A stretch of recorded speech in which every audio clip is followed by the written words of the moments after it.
Assalamualaikum warahmatullahi wabarakatuh. Yang terhormat kepada Bapak Ketua K3S Gugus 10, yang kami hormati ibu-ibu kepala sekolah dari Bu Rizky dan Bu Dila.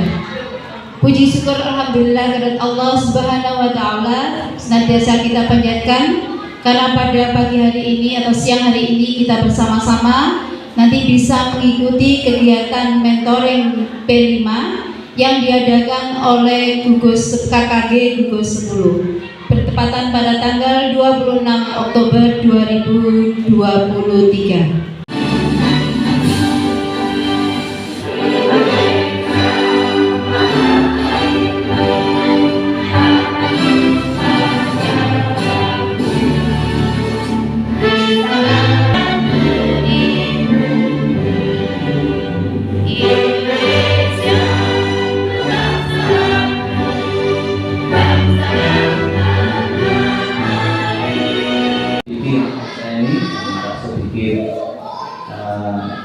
Subur itu putrinya Ibu Sadria Kepala Sekolah SDN Kasih ya, itu. Kalau yang dia nggak tahu oke, saya ucapkan selamat datang hadir di SDN tahun 1, yaitu akan adakan pemantauan tentang B5 Gugus 10 Kecamatan Subur. Perlu diketahui, SDN terdiri dari SDN Cipto Mulyo 1, SDN Cipto Mulyo 2, SDN Cipto Mulyo 3, dan SDN 3 Elim. Ya. Tadi saya sedikit kaget karena kayaknya Bu Indah ini belum banyak dikenal. Ini adalah kepala sekolah SDN Cipto Mulyo 3 yang menggantikan. Yang saya hormati Bapak saya dulu dari SDN Bumiayu 3 yang sekarang mendapat tugas tambahan sebagai kepala sekolah di SDN Cipto Mulyo 3. Rumah saya di Logo Baru. Monggo Minara kalau misalnya KKG, baik KKG kecil yang tingkat sekolah masing-masing itu juga KKG tingkat gugus di Gugus 10 ini. Mohon nanti juga dipersiapkan, diprogramkan, misalkan perlulah kita suatu mengadakan kegiatan tahunan ya, seperti halal bihalal 2SN yang selama ini saya kira hanya tidak maksimal, hanya mencoba Cipto 1 itu langganannya menari, Cipto 2 langganannya lukis, Cipto 3 tidak sebagainya. Insya Allah kita depan kita mencoba meskipun dalam ranah sangat kecil adakan seleksi. Ini diprogramkan untuk teman-teman tadi. Ya tidak ada salah, dan sekali waktu kita juga mengadakan refreshing. Tidak ada dengan ini tawira bagaimana lumayan barang-barang makan ambil ya. Ya atau yang umroh atau yang seperti itu, tapi saya nanti amin, amin. Wali. Oke. Kemudian berkenaan dengan PGRI, kapan hari saya sudah share kepada ibu kepala sekolah. Kalau sebelumnya bapak kepala sekolah itu yang di namanya kena dibutuhkan untuk membantu pelaksanaan pembangunan gedung PGRI yang ada di Jalan Tretes. Iya, Tretes ya. Itu sudah selesai tahap pertama. Yang kala itu saya buka aja untuk PNS, PGRI kepala sekolah PNS masing-masing minimal 500 ribu ya. Minimal 500 ribu. Nah, kemudian tahap kedua ini akan dipertimbangkan nanti untuk tahap yang juga di atas, lantai atas, dan sehingga gantian sekarang untuk partisipasi dari bapak dan ibu ini. Biaya dibutuhkan nggak banyak, hanya 169 juta. Kalau gugus 10 jumlahnya berapa? 70 orang, masing-masing 5 juta sudah terselesaikan. Kemarin kapan? Tapi di sini bentuknya bukan 5 juta. Masih lemas ya, tangannya diangkat Bapak Ibu ya. Seperti ini ya, pagi gitu ya. Kita coba lagi. Selamat pagi Bapak Ibu. Oke, sudah bergetar ya. Baik Bapak Ibu, saya semangat begini ya, biar nggak ngantuk ya. Saya sendiri juga sudah mulai mengantuk. Bapak Ibu, saya Bu Rizky dan yang ada di sebelah sana ini Bu Dila. Kami guru dari SDN Purwantoro 1 Kecamatan Blimbing Bapak Ibu. Diasah supaya tajam dan jadi kuat. Belajar harus tanpa kenal lelah agar dapat ilmu yang manfaat. Tuh, cakepnya mana? Cukuruku empuk jeru.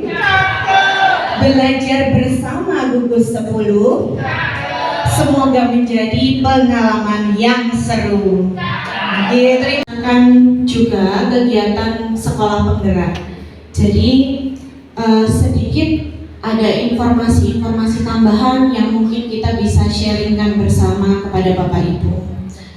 Saya sudah double, saya dan suami maksudnya. Kalau yang di sebelah situ masih single, monggo yang mau mendaftar bisa ada hotline-nya nanti ya. Begitu Bu Dila. Baik, Bapak Ibu sudah masuk di classroom atau belum? Belum, ayo masuk dulu. Nanti saya share materi dan penugasan juga melalui classroom tersebut. Monggo, mungkin sudah ada di grup nih. Monggo. Kreativitas itu ada yang negatif juga ya. Kalau yang positif ya, kalau yang negatif misalnya kreativitas untuk berbuat mencuri, itu mesti ada kreativitasnya sampai nanti dapat barang dan sebagainya. Itu juga kreativitas. Maksudnya di sini kreativitas yang sesuai dengan kemampuan Pancasila. Ya, ini dari saya sudah. Terima kasih. Yang maju untuk anak-anak berpikir kreatif, sebagaimana kreatif mungkin anak-anak menciptakan sesuatu yang bisa bermanfaat untuk dirinya sendiri dan untuk sekolah dan juga teman-teman lainnya. Itu kalau menurut saya. Dan dari bunga terus kemudian keterampilan yang lain seperti itu. Jadi penerapannya itu anak-anak membuang sampah itu sudah di tempat sampahnya sudah dipilah-pilah seperti itu, ada untuk kertas sendiri, untuk plastik sendiri, untuk botol bukan botol gelas-gelas plastik itu sendiri Ibu. Jadi nanti dari hasil sampah yang sudah dipilah itu nantilah yang akan kita gunakan untuk membuat suatu produk itu tadi seperti itu. Ini sudah jelas ya. Pilihan terakhir jatuh kepada SD Cipto Mulyo 2. Silakan. Perkenalkan, saya Dina. Saya mengajar di guru kelas 5. Yang pertama-tama sebelumnya saya masih belum mengenal apa yang namanya P5. Jadi saya masih meraba-raba dan belajar dari bawah. Dan yang kemudian yang pertama saya lakukan jelas pasti rapat dengan gurunya. Apa yang tema yang akan diambil. Kemudian setelah saya sudah memilih tema, saya mempelajari modul tersebut mulai dari awal sampai akhir. Kemudian di situ ada alur kegiatannya juga, dan ternyata saya memilih daur ulang itu dimulai dari anak-anak mengenal bagaimana sampah itu, apa itu sampah, bahayakah itu sampah, kemudian memilah-milah sampah, jenis-jenis sampah, dan sampai mereka mendemonstrasikan kepada adik-adik kelasnya bahwa ini loh sampah bernalar kritis. Ini semua yang wajib nantinya kita tanamkan pada anak-anak agar karakter-karakter tersebut terbentuk sepanjang hayat. Berikutnya Bapak Ibu, dalam setiap dimensi profil pelajar Pancasila terdapat elemen, kemudian juga sub-elemen yang nantinya menjadi bahan sebagai asesmen kompetensi di setiap fase pembelajaran. Misalnya ada di fase yang bagian PAUD dan diapakannya, dimasukkan tas, apa dibuangnya, apa enggak dibuang, dibuat pajangan.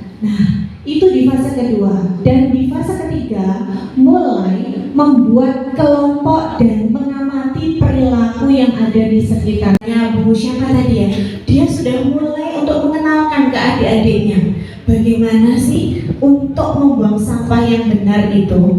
Di fase berikutnya dia sudah mulai menjelaskan perubahan budaya, kemudian menjelaskan identitas diri dan budaya. Artinya sudah meluas. Gerakan yang sekecil itu artinya sudah meluas. Dia identifikasikan sebagai sebuah lifestyle atau gaya hidup. Dan yang terakhir adalah menganalisis pengaruh dari kegiatan-kegiatan kelompok. Itu sudah di tingkat yang lebih atas. Jadi kita menyesuaikan apa itu subelemen dan elemen berdasarkan fasenya, kemampuannya dia. Nah, ini Bapak Ibu, ketika kita mau melaksanakan proyek, maka kita harus memperhatikan aturan-aturan atau hukum yang mendasari kegiatan tersebut. Yang pertama adalah, ini adalah kegiatan kokurikuler. Kokurikuler, sifatnya pembiasaan, pembudayaan, sehingga dia benar-benar lepas dari yang namanya mata pelajaran. Di awal tahun pada dikumpulkan dalam 1 bulan, akhirnya 1 minggu itu saja P5 boleh Bapak Ibu. Ini adalah merdeka belajar. Jadi Bapak Ibu boleh asal sesuai JP-nya, jam pembelajarannya harus sesuai. Berikutnya seperti yang tadi, dirancang terpisah dari intrakurikuler dan pelibatannya bukan hanya pada guru kelas, bukan hanya pada guru kelas saja, guru mata pelajaran, kepala sekolah, pengawas, warga sekolah lain termasuk Bapak Ibu guru wali murid dan masyarakat sekitar. Oke? Sehingga di sekolah kami itu yang menjadi kepanitiaan dalam tim fasilitasi juga adalah guru mata pelajaran. Porsi kami ada pada kelas, porsi untuk melaksanakan perencanaan ada pada guru mata pelajaran. Begitu Bu Dian. Lanjut Bu. Hal-hal yang perlu Bapak Ibu ketahui. Yang pertama, dilaksanakan setiap tahun di semua tingkatan yang berlaku penerapan kurikulum merdeka. Untuk saat ini sudah ada di kelas berapa saja, G? 1, 2, 4, dan 5. Bagaimana dengan kelas 3 dan 6? Apakah melaksanakan? Tidak. G, masih belum. Tahun depan, G. Ini pertanyaan saya ajukan pada saat saya lokakarya sekolah penggerak. Kami sekolah penggerak, apakah kami melaksanakannya lebih dahulu? Jawabannya tidak, semuanya senasional. Jadi ini berlaku senasional. Kalau mau ikut-ikut saja, tapi kan penilaiannya berbeda nih, itu boleh, tidak apa-apa. Jadi agar ada kebersamaan. Tetapi yang melaksanakan wajib kelas yang sudah kurikulum merdeka. Total alokasi waktu adalah sekitar 20-30%. Sehingga jika kita hitung sekitar 7 JP per minggu. Apakah di sini ada yang menggunakan sistem harian? Oh, karena mungkin ada ekstrakurikuler, ya. Apakah itu boleh? Boleh, tidak apa-apa. Yang penting 7 itu jangan diambil lagi. Apakah boleh kalau saya, maksudnya kami menjatuhkannya dalam 2 hari. Hari Kamis dapat jatahnya 2 jam.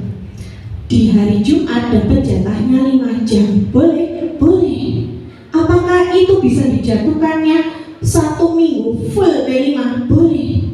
Tapi kita pertimbangkan dulu bagaimana kebutuhan dan karakteristik dari sekolahnya, siswanya. Kalau siswa saya seminggu P5, seminggu lagi nih materi awal lagi. Kata, sama berarti. Ya, jadi kami mengambil di hari Kamis 2 jam dan 5 jam di hari Jumat. Kalau seperti itu, kira-kira anak-anak saat ini kalau mendengar besok kita P5 apa yang dirasakan Bapak Ibu? Senang, apalagi Bapak Ibu? Muncul ide-ide, boleh apa lagi? Oh ya, apa lagi Bapak Ibu?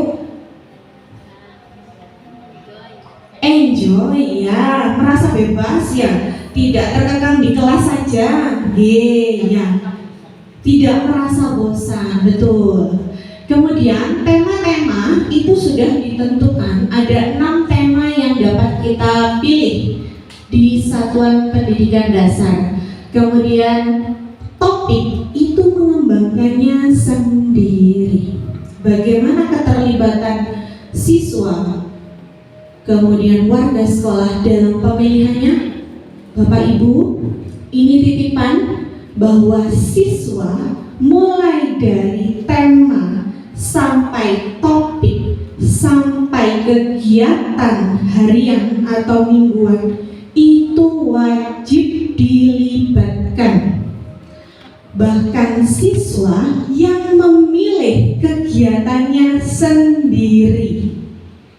Jadi itu bukan atas nama kepala sekolah, wis meni anai gaya hidup berkelanjutan aja, dah disetujui, buatan. Jadi itu juga ada keterlibatan dari siswa. Sebenarnya Bapak Ibu ada panjangan bisa akses dalam PMM, bahkan sekarang tersedia dimanapun. Kalau dengan searching di Google sudah ketemu. Apakah boleh meniru? Boleh, karena sekarang saatnya studi tiru nih. Jadi boleh sekali, asalkan disesuaikan dengan kondisi dan karakteristiknya sekolah. Tidak perlu memaksakan. Lanjut Bu.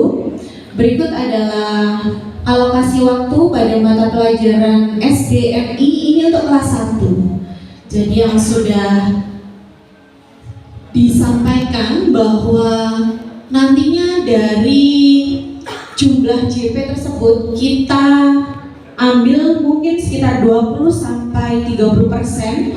Ketemunya tema-temanya ini ada kearifan lokal. Siapa yang sudah kearifan lokal? Monggo.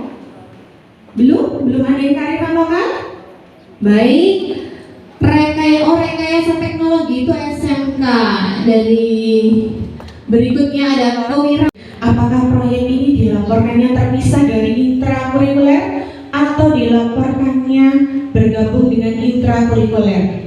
Nanti itu yang akan kita cek dulu nih Bapak Ibu. Lanjut Budila. Penyusunan modul ajar itu boleh menggunakan 2 cara. Yang pertama adalah mengadaptasi atau bisa ATM, dan yang kedua adalah membuat modul secara mandiri. Untuk saat ini boleh sekali kita mengadaptasi. Baru 2 tahun Bapak Ibu mengenal, sehingga kalau ada salahnya itu tidak apa-apa. Namanya belajar itu ada proses salahnya agar bisa menjadi benar. Lanjut Bu. Kami contohkan tahapan perencanaan proyek dalam fase D, gaya hidup berkelanjutan. Di sini Bapak Ibu bisa melihat ada 4 tahapan yang dilakukan. Yang pertama adalah pengenalan. Pengenalan itu berlangsung bukan 1-2 hari, tetapi kenal itu panjang. Panjangan kalau kenalan sama pacarnya dulu itu prosesnya sak detik atau panjang Bapak Ibu? Oh sampai lupa ini Budila sampai lupa karena panjang. Mengenal itu panjang. Mengenal apanya dulu? Namanya. Habis namanya apa? Hobinya. Habis hobinya apa? Apanya? Kendaraannya. Ya, terus apa lagi Pak? Slip gaji. Wah, Bu siapa ini? Slip gaji. Yang merancang adalah siswa, bukan gurunya. Apakah bisa dilaksanakan di kelas 1, 2, 3 yang notabene untuk maju ke depan saja sih, maju mundur ini ya. Nanti kita cross check ke Budila ya, seperti apa. Dan yang keempat adalah tahap refleksi dan tindak lanjut. Apakah proses proyek yang dilakukan itu berjalan? memberikan dampak sehingga bisa dijalankan berkelanjutan? Seperti itu. Lanjut Bu Dila. Hal-hal yang perlu diketahui mengenai asesmen. Setelah rangkaian itu semua, tibalah untuk asesmen. Asesmen itu bisa formatif dan sumatif. Monggo Bapak Ibu yang bisa menjelaskan apa sih bedanya formatif dan sumatif. Silakan yang belum angkat tangan tadi. Ayo, monggo. Adalah asesmen penilaian yang dilakukan saat proses pembelajaran.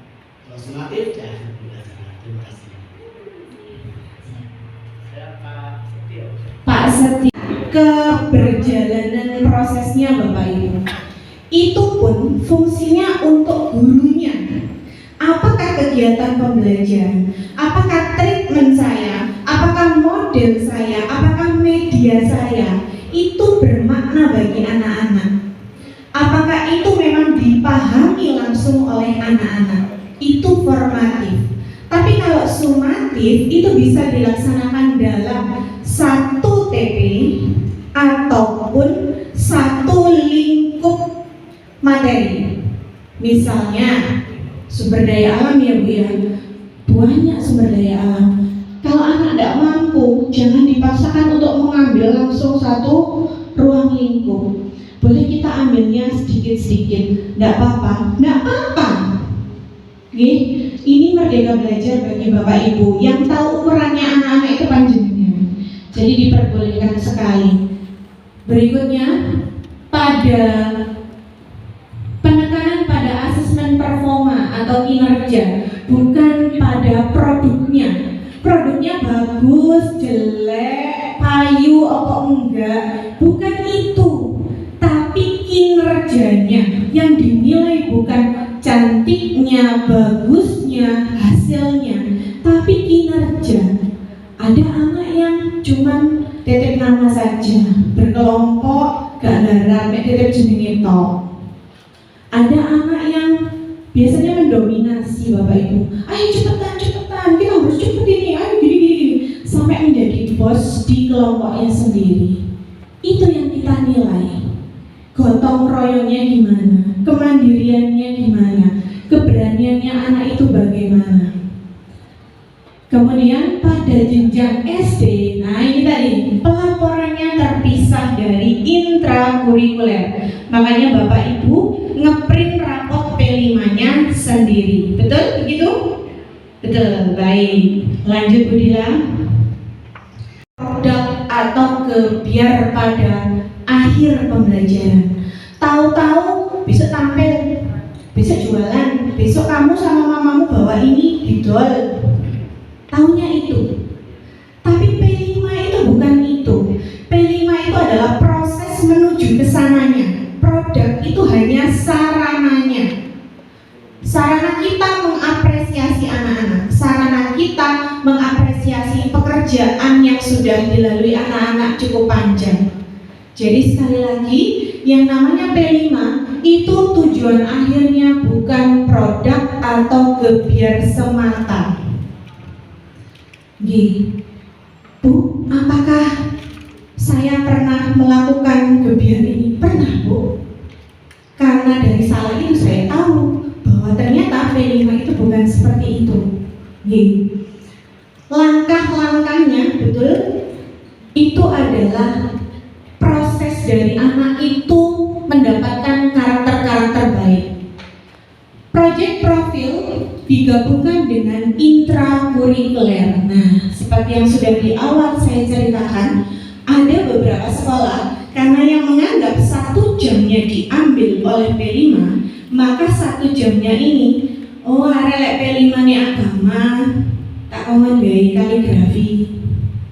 Anak kalau jam terakhirnya itu IPAS, tak minta buat proyek membuat ini dan ini. Wah kan Bapak Ibu, jadi dia benar-benar terpisah dari mata pelajaran.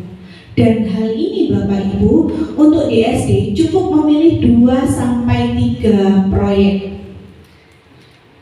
Maaf, tema saja. Dan dalam topik masih ada 4 tahapan kegiatan. Dia tidak bisa ujuk-ujuk langsung gitu, tidak bisa. Dia adalah sebuah proses. Ada lagi permasalahan. Di kelas 1 aku temanya ini, kelas 2 temanya ini, berbeda-beda. Apakah dibenarkan? Gimana Bapak Ibu? Dibenarkan? Berbeda-beda. Jadi ada 4, temanya 4 begitu. Boleh? Boleh apa benar? 4 temanya 4. Kelasnya yang melaksanakan 4, tema yang diambilnya 4.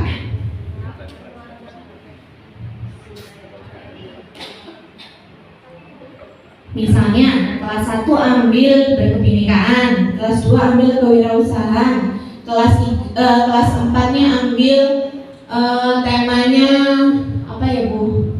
Gaya berkelanjutan. Yang 3 saja. Kami melaksanakan 2 saja dalam 1 tahun. Itu kan masih dibagi topik nih.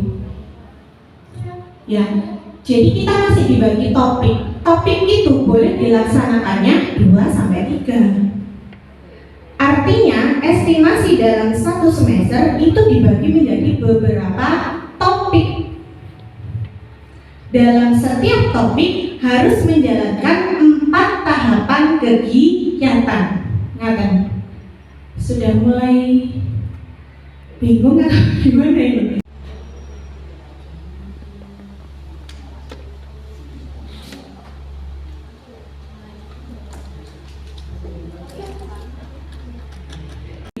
Kegiatan usaha yang dilaksanakan di sekitar sekolah. Yang kedua, pengalaman langsung berinteraksi. Boleh Bu beli ini di toko ini? Boleh. Dan hal ini kami juga menggandeng wali murid. Pada saat itu kelas 1 ya, kebetulan di depan sekolah ada Pizza Hut. Ya, kemudian kalau untuk kelas 4 agak berjalan sedikit karena punya rekanan ke McD di dekat daerah Sulfat, itu terdekat. Kemudian ada Indomaret juga ada, pasar juga ada. Ini masih pengenalan. Tahapan kontekstualisasi adalah klasifikasi jenis-jenis usaha. Dari pertemuan 1, 2, dan 3 yang dilaksanakan pada tahap 1, anak-anak ada LKPD-nya. Dituliskan ya Nak, kira-kira usaha apa yang sudah ditemukan. Pada tahapan kedua, mereka melakukan klasifikasi. Mana sih yang termasuk usaha makanan, mana sih yang termasuk usaha di bidang keamanan, atau yang lainnya. Kemudian mereka menuliskan boleh dalam bentuk bagan, tabel, penjelasan pada guru juga boleh. Apa saja yang diinginkan anak-anak. Yang ketiga, kami melaksanakan tahapan cooking class bersama wali murid. Kami mengajak wali murid untuk melaksanakan cooking class. Kalau di kelas 4 pada saat itu salad, di kelas 1 sandwich, ya roti lapis ya Bapak Ibu. Hasil produknya adalah salad buatan mereka sendiri dan mereka jual pada saat itu. Dengan anak-anak tidak bisa memperkirakan untung dan ruginya, hanya jualan saja. Dari tahap itu kita refleksi, uang yang kamu terima berapa? Modalmu berapa? Oh ternyata salad yang dia harus mengeluarkan uang 10.000 dijual mek 2.000 ke teman-temannya. Untung apa rugi? Rugi Bu. Berarti harus bagaimana? Nah, dia mulai proses berpikir, mengurangi ini, memperbanyak ini saja. Mereka membentuk kelompok-kelompok untuk mereka menerapkan. Bu kemarin itu loh, waktu aku jualan saladku itu kok nggak laku-laku. Kenapa? Mulai berpikir Bapak Ibu, lokasi aku jualan di Jepitan. Berarti sudah muncul pikiran-pikiran bernalar, kritis, kreatif yang ada di sana. Apakah cuma 1 orang yang kampanye? Apakah cuma 1 orang yang membuat? Tidak. Ternyata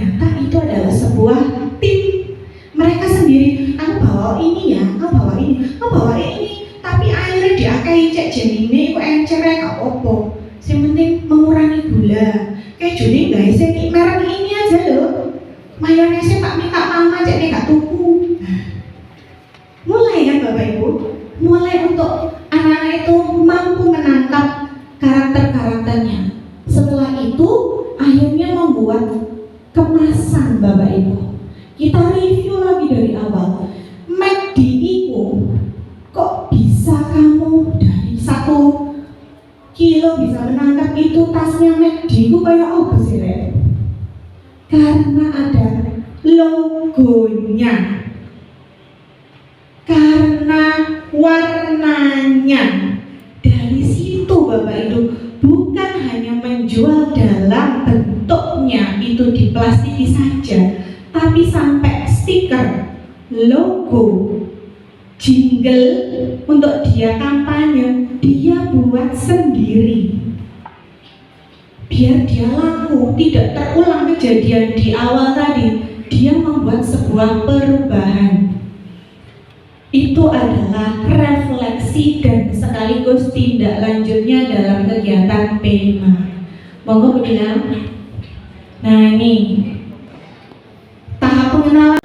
Pasarnya pasar keremping Bapak Ibu, jadi kesulitan. Yang berikutnya ada kegiatan cooking class. Berikutnya kontekstualisasi. Ini anak-anak membuat bagan, dipajang di mading.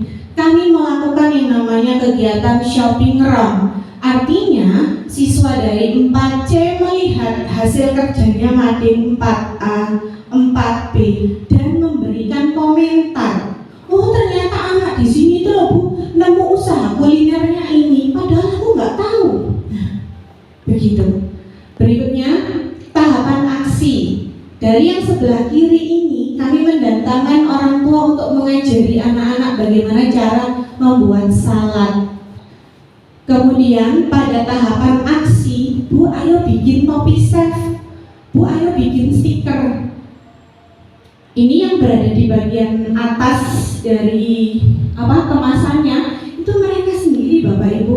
Jadi digambar sendiri, diwarnai sendiri, bawa double tip ya, double tip boleh.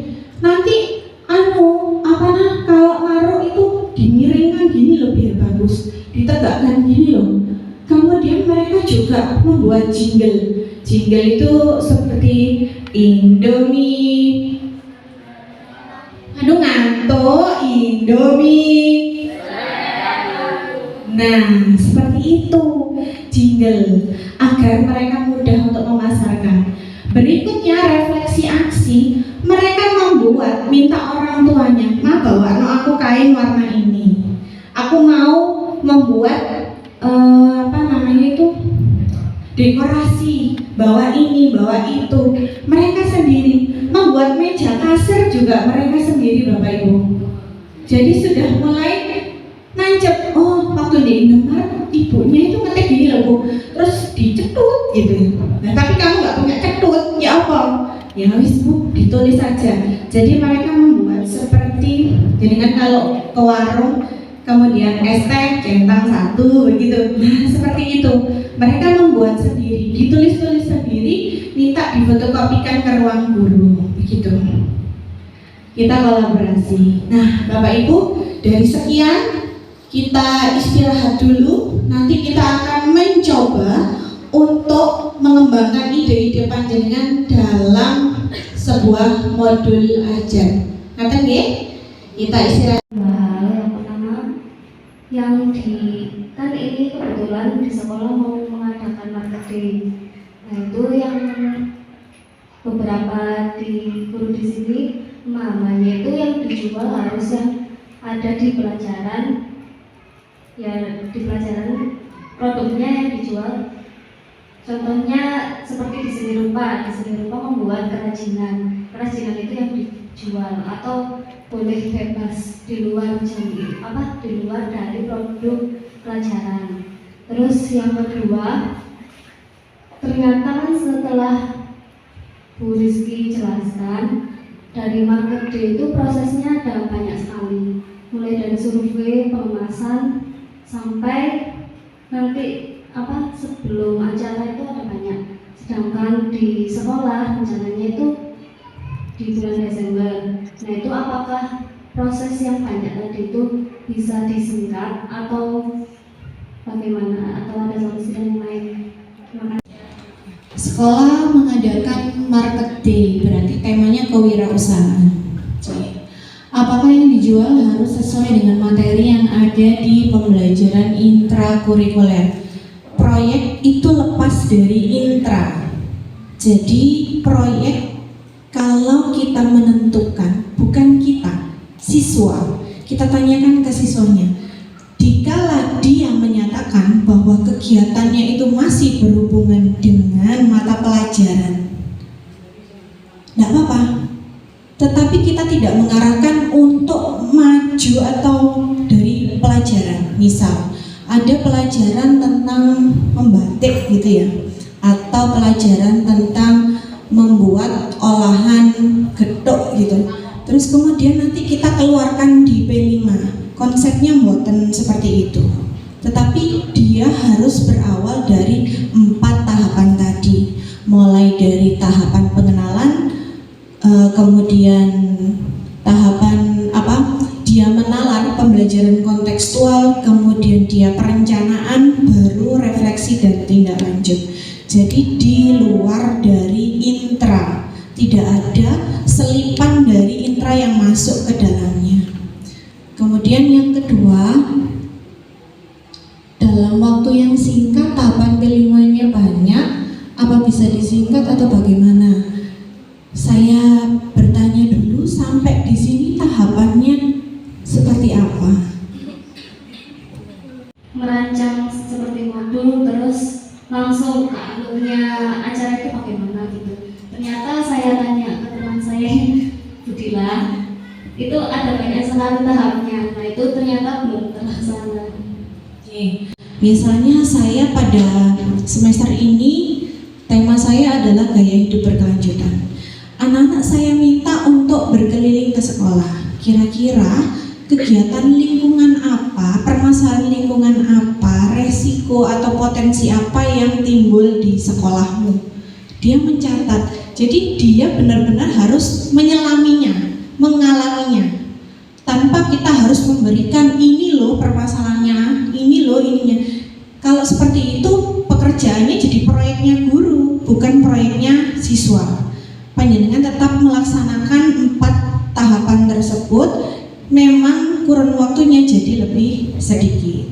Dengan cara apa? Dengan cara memberikan opsi mungkin. Kalau anak-anak belum bisa untuk menalarkan, mungkin seperti di kelas 1 ya Bu Dila. Monggo Bu Dila cerita 1. Terima kasih kepada Ibu Rizky. Mohon izin Bapak Ibu saya perwakilan dari guru kelas 1 itu kemarin mencoba bagaimana sih caranya supaya anak-anak itu tergerak untuk menyampaikan idenya. Jadi kemarin itu kebetulan kita sudah sampai di tahap membuat suatu produk dari sampah ya Ibu ya.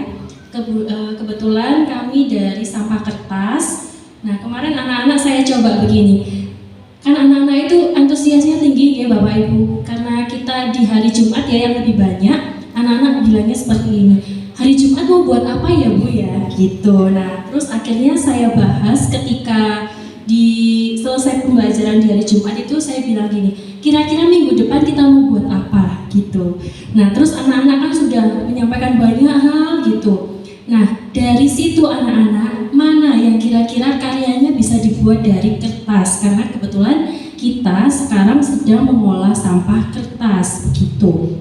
Akhirnya setelah saya catat dulu di papan tulis itu kan anak-anak banyak kepingin bikin pesawat-pesawatan, kepingin bikin mobil-mobilan, pedang, kemudian mahkota, kipas dan sebagainya.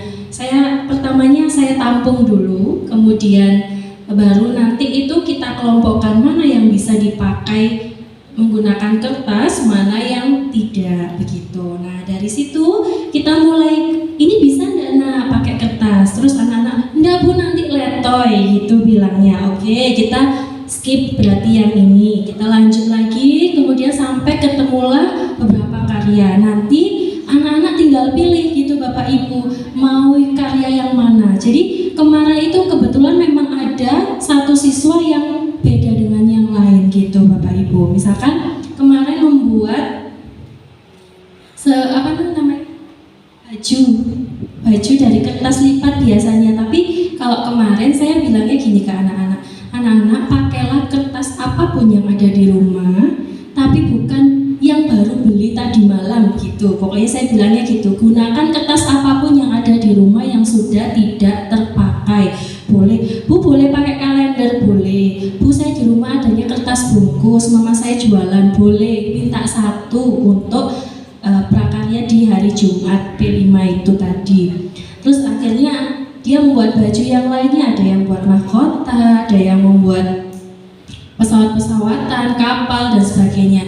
Terus ada kan, karena memang satu orang sendirian dia yang beda sendiri dari yang lain. Terus saya bilang, enggak apa-apa, itu kan ide itu tidak selalu sama. Jadi tidak masalah walaupun berbeda satu anak dengan lainnya, tidak masalah. Dan otomatis di kelas, karena kita ada 3 kelas 1A B C, mungkin di kelas 1B dan 1C juga berbeda. Tapi saya sampaikan ke anak-anak, meskipun hasilnya berbeda, tetapi bahan yang digunakan, bahan dasarnya sama, yaitu kertas, begitu Bapak Ibu. Karena terus terang ya, kalau anak kelas 1 yang maksudnya kalau mereka langsung harus berpikir kritis, sekritis-kritisnya, kami rasa masih belum sampai sana. Jadi tetap terbimbing. Kita guru sebagai guru, kita mengarahkan anak-anak itu maunya bikin apa. Kalau misalkan kiranya melenceng, nanti kita yang arahkan, begitu. Jadi tetap melaksanakan P5 itu, maksudnya kebebasan ya, karena merdeka belajar, tapi tetap terbimbing, begitu kurang lebih. Terima kasih. Selama seperti yang sekolah yang melaksanakan mulai dari bulan Agustus nih Bu, jadi kita mulainya di bulan Oktober sini, enggak apa-apa. Yang penting adalah pembentukan karakternya. Pembentukan karakter itu kan nggak ujuk-ujuk, karena nggak ujuk-ujuk berarti ada proses di dalamnya secara bertahap. Karena nanti kalau langsung menghasilkan karakter apa yang terbentuk, tidak ada, karena hanya membuat saja di saat itu juga. Dan apalagi kalau yang menentukan adalah Bapak Ibu gurunya, semakin dia tidak memahami apa yang sedang dia lakukan. Ngaten Monora, sampun. Waalaikumsalam warahmatullahi wabarakatuh. Terima kasih atas waktu yang diberikan. Mohon izin saya bertanya, ini mengenai P5 yang mana kemarin kami di sekolah kami juga sudah memberi tugas kelas 1 kelas 2, kelas 5 dan kelas 4. Kebetulan di kelas saya itu berisi kelas 2 itu ada 2 rombongan di mana sudah sama teman-teman saya itu memilih kearifan lokal di mana cerita budaya makanan tradisional. Kemarin itu kami mencoba untuk sudah mulai dari tahapannya proses pengenalan adalah pengenalan dari bahan dasar makanan tersebut, kemudian jenis makanan tradisional itu apa saja. Ketika kita bertanya, anak juga banyak yang tidak tahu. Ya pernah dimakan tapi nggak tahu namanya. Nah, setelah itu kita tanyakan di layar seperti itu, ini makanan. Oh iya Bu, saya tidak tahu kalau itu pernah makan nggak tahu namanya. Nah, kemudian mencoba untuk memilih mana yang ingin dibuat. Nah, karena kemarin itu anak-anak ingin membuat ya undi-undi, jadi kemarin praktek membuat undi-undi. Jadi bahan dasarnya ya tidak sesuai yang ini apa kami tampilkan, karena kan ribet hari keempat dan seterusnya, jadi dipukul rata. Jadi bahan dasarnya misalkan kayak katanya 1 kilo, terus yang lain saya pukul rata 1 kilo supaya paham gitu. Nah, kami buat berkelompok, ada yang bagian makan, ada yang buat ini, ada yang goreng gitu, jadi semuanya bekerja sama. Nah, yang ingin saya tanyakan, nanti ketika kita ingin mempraktekkan di depan itu, kita hanya ingin menunjukkan gambarnya ketika mereka praktek dan kemudian juga ada hasilnya, itu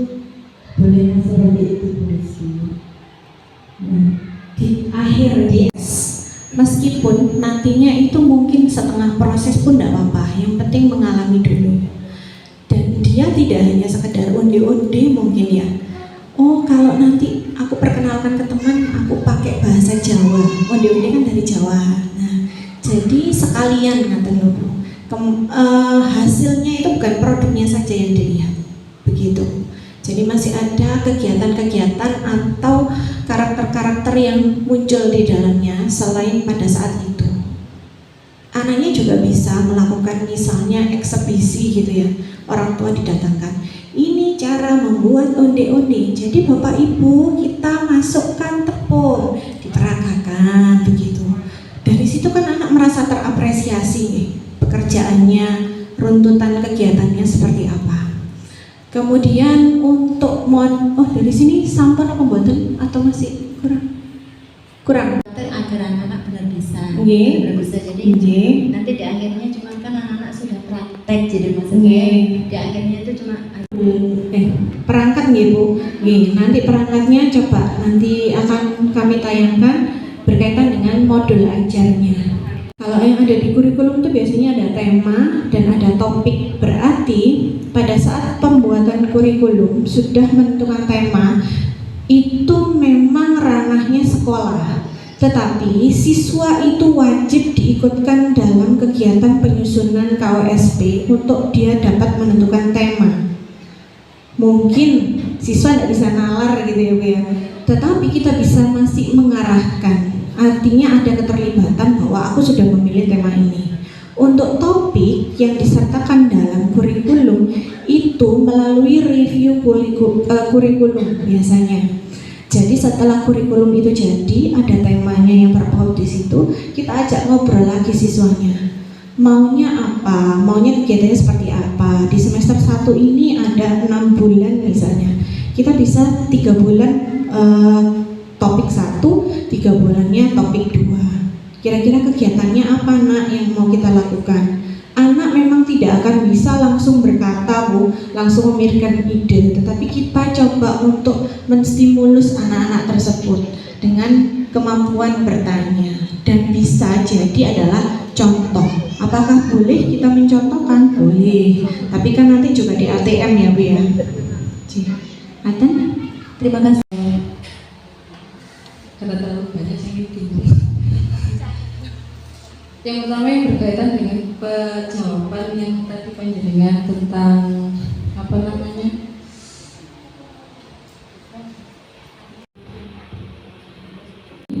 itu ada 3, jadi ada kelas 1, 2, 4, 5. Kelas 1 temanya sendiri, 2 sendiri, dan 5 sendiri. Nah itu apakah boleh seperti itu?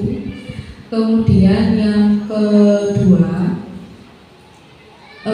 untuk yang saya masih bingung itu modulnya. Kenapa? Karena saya melihat di PMM, download modulnya di PMM, belajarnya juga di situ, dan yang diminta akhir dari pelaksanaannya. Nah itu nanti seperti gimana modulnya, itu yang saya bingungkan.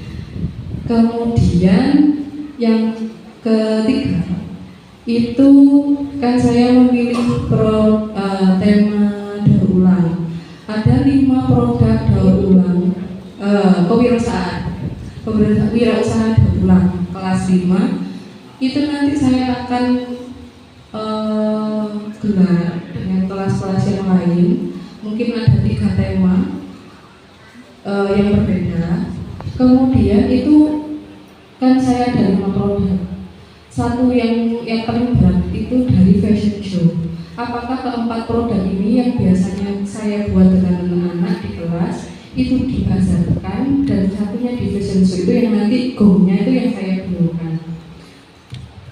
Kemudian, nah begini Bu, sepemahaman saya Ibu bahwa 2-3 tema itu dilaksanakannya dalam satu lingkup sekolah agar mungkin memudahkan dalam pengadministrasian, utamanya kurikulum ya. Dalam kurikulum karena kami harus menjelaskan apa saja subelemen, dimensi dan lain sebagainya sampai asesmennya nanti. Tidak ada ketentuan yang tidak boleh, tetapi pada 2-3 itu tadi dijalankan pemahaman saya bersama, begitu. Jadi misalnya saya tema kewirausahaan, baiklah dalam satu sekolah itu mengadakan tema, sehingga nantinya panjenengan juga bisa memunculkan program kolaboratif.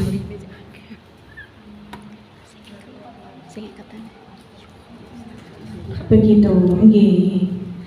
Nah, ngaten sambut nggih. Berikutnya apa lagi Bu? Bagaimana modul P5 yang benar begitu ya? Sebelum bermacam-macam sekali jenisnya, karena memang tidak ada batasan. Tetapi yang terpenting adalah kita mengetahui temanya apa, kegiatannya apa, tahapannya tercantum, kemudian asesmennya seperti apa. Sama dengan modul ajar yang biasa, kan kita cukup memahami bahwa di sana ada CP-nya, kemudian ada kegiatan pembelajarannya dan asesmen. Intinya itu Ibu, gitu. Jadi pengembangannya itu tidak bisa kita batasi dan memang berbeda-beda. Nanti coba kami tayangkan yang sesuai dengan pemahaman kami. Ngaten nggih. Ada lagi? Mau tanya apa seperti apa bisa apa tidak? Siswa itu diberi tugas membuat makanan konsumsi. Jadi seperti kue, segala macam kue. Terus ditentukan anggarannya berapa, terus yang membuat itu ya orang tua, cuma anaknya itu mendampingi, terus di video. Terus penjualannya itu pagi, koperasi itu kantin disuruh tutup, terus diadakan pasar sehari itu sampai dagangannya itu habis gitu. Apakah semacam itu apa yang dilakukan itu apa seperti apa yang diharapkan oleh Kurmer itu? Ada pengenalannya dulu, kemudian ada pembuatan. Nah, itu yang saya tidak tahu, makanya saya ingin menanyakan kalau seperti itu apa boleh, apa bisa. Nah, ini karena pertanyaannya kan menujunya sepenggal ke hari hanya ya Pak ya. Kalau di hari hanya seperti itu, yang membuat ibunya, dia yang bertugas memvideo dan mendampingi ibunya. Nah, ini proyeknya ibunya atau proyeknya siswanya ini?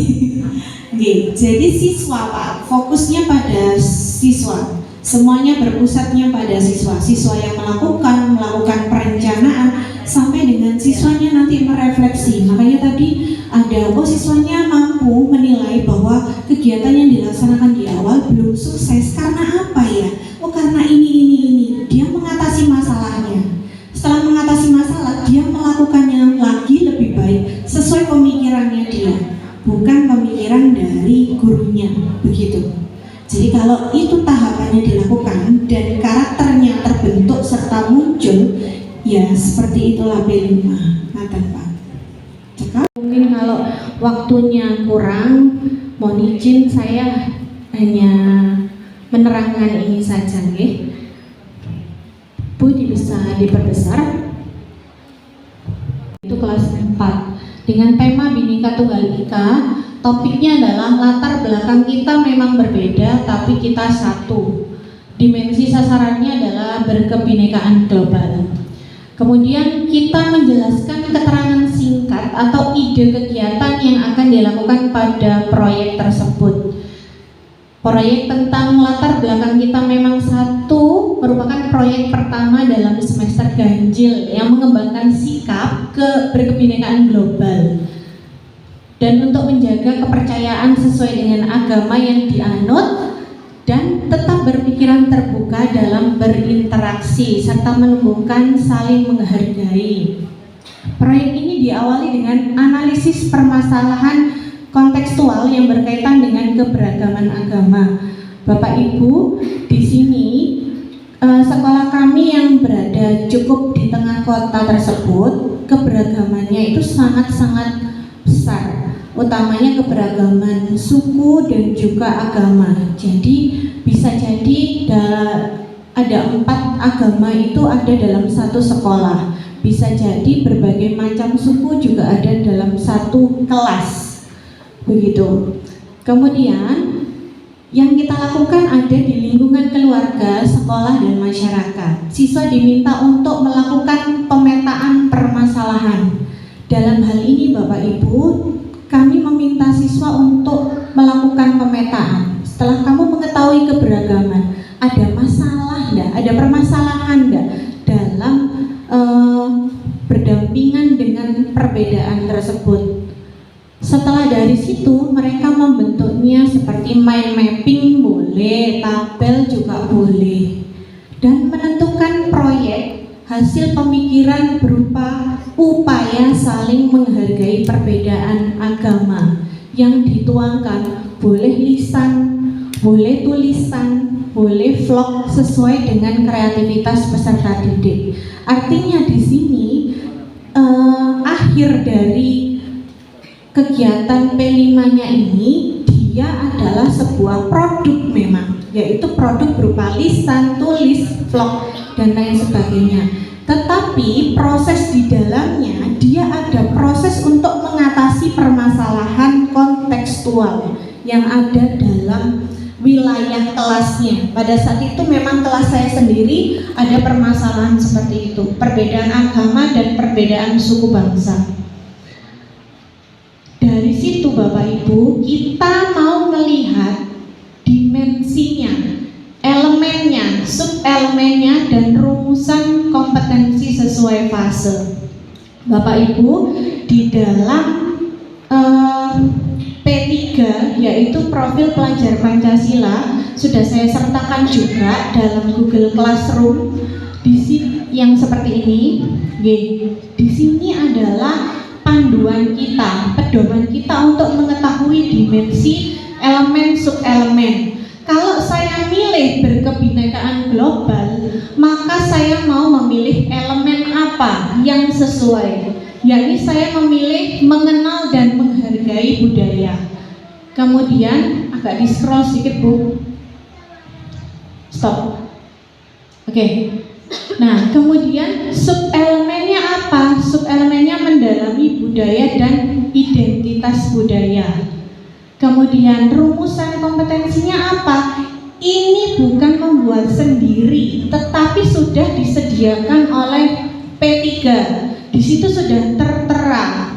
Jadi kalau saya mau ambil fasenya adalah misalnya fase B, maka tinggal di kopas saja. Ini sudah tersedia. Lanjut Bu, turun.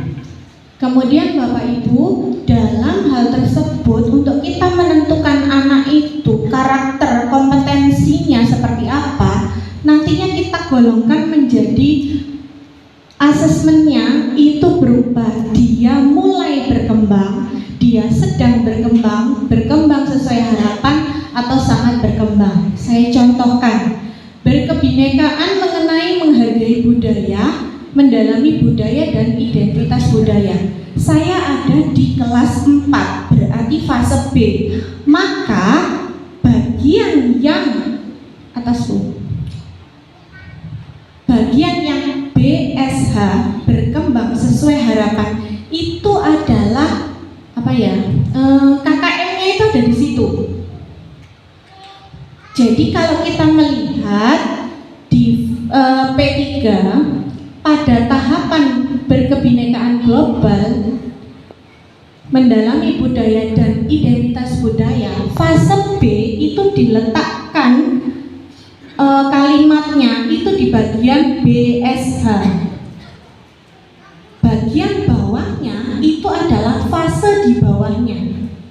Jadi kalau anak tersebut dikatakan anak yang sedang berkembang, berarti dia berada di fase sebelumnya. Begitu. Ini berlanjut disesuaikan dengan dimensinya. Monggo Bu. Dari karyanya. Saya minta pada saat itu, setelah kamu tayangkan, mamamu bilang apa? Setelah kamu tayangkan, bapak ibu guru itu bilang apa? Dia wawancara, Bu sudah lihat videoku, begitu. Lanjut Bu, dari situ baru masuknya ke penilaian Bapak Ibu. Untuk lembar pengamatan artinya formatif untuk mengetahui prosesnya itu ada seperti ini. Tenang saja, ini sudah ada di classroom. Berikutnya, jadi dia seperti catatan. Sistem checklist juga boleh, catatan seperti itu juga boleh, lembar observasi pun juga boleh. Kemudian menentukan rekapan nilai akhir sumatifnya seperti apa. Di tujuan yang pertama dia harusnya seperti tujuan tadi itu yang ada 3 tingkatan tadi loh Bapak Ibu. Itu dia masuk kategori masih berkembang atau sudah mulai berkembang atau sangat berkembang seperti itu. Dari sini ada yang mau ditanyakan, monggo. Kegiatan pembelajaran mulai dari pengenalan, siswa terorganisir menjadi beberapa kelompok yang heterogen. Kemudian guru menayangkan infografis keberagaman siswa di SDN Purwantoro 1. Kemudian siswa mengamati video tentang keberagaman di Indonesia. Ternyata dia sudah mengenal, dari situ dia baru mengenal. Kemudian ada pertanyaan pemantik yang digunakan sebagai dasar kegiatan selanjutnya. Berdasarkan infografis dan video yang dilihat, informasi apa sih yang kamu temukan? Oh, keberagaman agama, budaya, dan ras misalnya. Apa saja keberagaman yang ada dalam tayangan video? Apakah keberagaman tersebut juga terjadi di kelasmu? Maka kita akan nyambung dengan yang selanjutnya, kontekstualisasi. Apa saja bentuk keberagaman tersebut? Mari kita buat perencanaan kegiatan yang ingin kalian lakukan berkaitan dengan keberagaman. Intinya adalah siswa yang merancang kegiatan setelahnya. Berikutnya siswa diminta untuk menceritakan pengalamannya mengenai keberagaman agama. Fokusnya pada saat itu adalah agama. Tahap kontekstualisasi kita coba observasi, berkeliling. Yang namanya keberagaman agama itu seperti apa?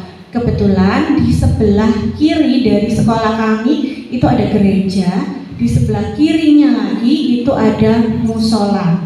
Dan siswa di sekolah kami mendapat pelayanan pembelajaran dari agama Hindu, Kristen, Katolik, dan Islam. Jadi mereka mencoba melihat apa sih yang diajarkan, bagaimana sih bentuk kegiatan ibadahnya seperti apa. Dari situ kemudian hasilnya dipajang pada pajangan kelas yang ada di depan. Melakukan shopping round lagi untuk menghargai proses atau apresiasi dari temannya yang lain. Kemudian setelah itu ada menggali permasalahan tentang keberagaman agama pada saat itu di kelas saya. Di lingkungan keluarga, sekolah, dan masyarakat. Bolehkah mencari di surat kabar? Kalau sudah dalam lingkup kecil dulu, boleh melebar. Artinya dalam masyarakat, dari surat kabar, dari internet. Kemudian mereka menuliskannya kembali dalam bentuk tabel, bahkan jadi dia mengklasifikasikan oleh permasalahan agama dalam hal ini begini, dalam hal ini begini, diklasifikasikan. Setelah itu aksi, siswa diminta diskusi kelompok terkait permasalahan. Diskusinya seru Bapak Ibu. Jadi kemampuannya Bapak Ibu guru dalam menstimulus, kemudian menggali dan membuat pertanyaan-pertanyaan yang memicu untuk siswa berpikir aktif dan kreatif serta kritis itu super harus ada dalam kegiatan ini. Dari situ siswa diminta mendiskusikan penyebabnya kira-kira apa ya, kenapa kok bisa jadi seperti ini. Dari situ kemudian diskusi agar upaya itu agar permasalahan itu tidak terjadi harus seperti apa kita berperilakunya. Setelah itu baru sebagai pelajar itu apa peranannya, kamu harus ngapain kamu pelajar, Apakah bisa kamu menghukum orang yang tidak toleran? Tidak bisa, karena bukan penegak hukum. Jadi apa usahamu? Oh Bu, aku tak ngasih tahu temanku. Ngasih tahunya itu dalam bentuk apa? Boleh lisan, maka nanti akan ada refleksi dan tindak lanjut. Membuat karya untuk menghargai perbedaan agama dengan cara lisan, tulis, vlog, dan lain sebagainya. Diharapkan dari situ baru mampu berkolaborasi bersama teman sekelompoknya. Tidak bisa dilakukan dalam satu hari Bapak Ibu. Jadi itu ada sekitar 3 hari saya melakukan. Yang pertama, kamu maunya seperti apa? Apa vlog atau begini atau begini? Mereka memilih untuk buat vlog. Ya sudah, berarti harus nulis skenarionya dulu. Siapa yang akan ngomong?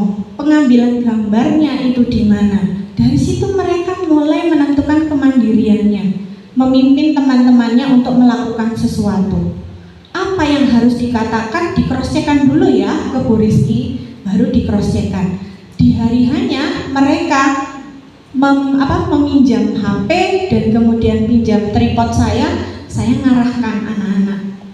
Sudah buat seperti itu, mau tak kalian yang mengedit? Boleh Bu, tak edit. Tapi yang namanya anak ya Bapak Ibu, ngeditnya kan sesukanya.